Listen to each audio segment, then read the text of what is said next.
Hey guys, it's Dr. Dragonite, and welcome to episode 4 of Runescape Rambles. Today we're going to talk about Steam and the impact that RuneScape coming to Steam is going to kind of have on the game, and should they try and mitigate this impact, or should they kind of let it happen. So the first thing we're going to talk about is that RuneScape recently announced they're going to Steam. I don't really know if that's later this month or not, because RuneScape is a different game than we're playing, but it's the same company, and it's the game that our game Oldschool RuneScape stems from. So they also announced that eventually Oldschool will be going to Steam, and this is all in an attempt to grab more attention to make a larger player base. And with a larger player base, they're going to have more subscription memberships, they're going to be able to hire more people, more devs, they're going to be able to pump out updates faster, so on and so forth. This is the reasoning they gave behind partnering with Steam to get RuneScape on there and in front of more people's view. And this sounds great, it's awesome to have more players, but RuneScape has heavily focused on making it so that its player base is heavily separated from each other in a sense, because in most MMOs when you go in, you'll see people leveling up everywhere and they'll be killing the mobs for the quests or whatever, and this creates a lot of competition.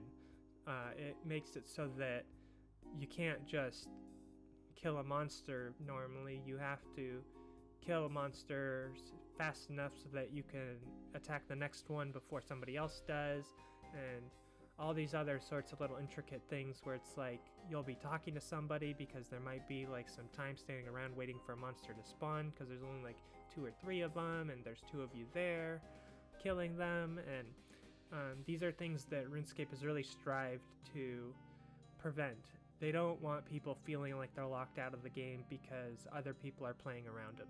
And so we come to the point now where we have 200 plus servers, and if you're actually watching the video in the background, then one thing you'll notice is that me and my friend kill this boss over and over and over and over and over and over again. And that's something called camping, and it's just, you just kill a boss for as long as you can, and then you come back later and you kill it again some more, and you keep killing it until you get a drop basically. And that drop's gonna make you a bunch of money, but nobody else other than me and my friend come to this server and try and kill this boss. And one of the reasons is because you can go stand outside the door and all of a sudden you're like, well, there's someone there and they've got, let's say, the best bow in the game.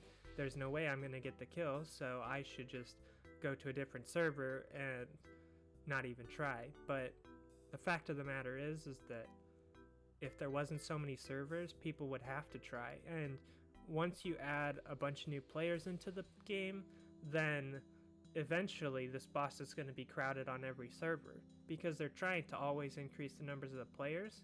So I would like to hear a plan about the servers. I actually enjoy going to bosses and being like, yo guys, I'm coming in, like I play on this server, this is the only server I play on, and so I'm gonna go in this boss, you can stay and kill it with me or you can leave. And most people are like, oh yeah, we're gonna keep killing it or whatever, and I'll get 1 out of 3 kills and the other people will get a couple kills or whatever.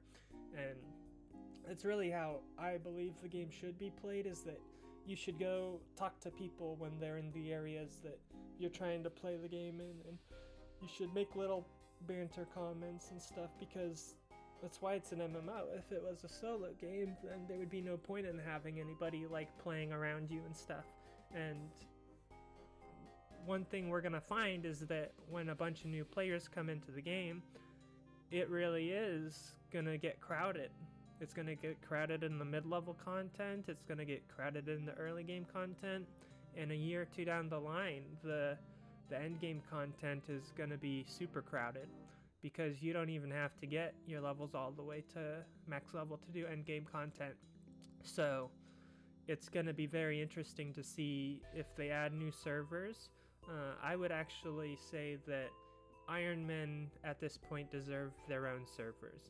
Whether some Ironmen think it's an integrity thing or not, it doesn't really matter, because every time I go somewhere and there's an Ironman there, he goes, "Oh, you shouldn't be here because I want to play on my own." Well, if you wanted to play on your own, then you shouldn't go to a boss that multiple people can attack. I understand that people are trying to get specific item drops and all that, but it's an MMO where the game was designed to have the boss be attacked by lots of people and fight over the drops and stuff, and the servers weren't designed that way. So it's a little bit of a conflicting interest. If the boss was meant to be soloed, it wouldn't be multi-combat, or if it was meant to not be killed with a group of people, it wouldn't be multi-combat. And that's something where a lot of people fail to understand. Part of the game is that the game was designed for people to kill bosses together and interact with people while they're skilling and all this other stuff, and compete over resources, compete over monsters, and we have so many servers that nobody has to do that. And now we have game modes that encourages people not to do that, where it encourages people to only play on their own, and the only interaction they have with people is saying, "Oh look, I got this cool drop and I got it myself." Well, who cares? Like, if you say that, oh, somebody that has a 1 bill item doesn't deserve it because they aren't an Iron Man and didn't get it themselves, well, they still had to make 1 billion GP to get that item. It's not just about getting the item and stuff, and they've really made this game about showing off that you're better than other people, and it's not about being better than other people. This game was meant to be casually enjoyed, and nobody was ever supposed to get to the max level, and there's a lot that goes on to the community, and there's not an answer.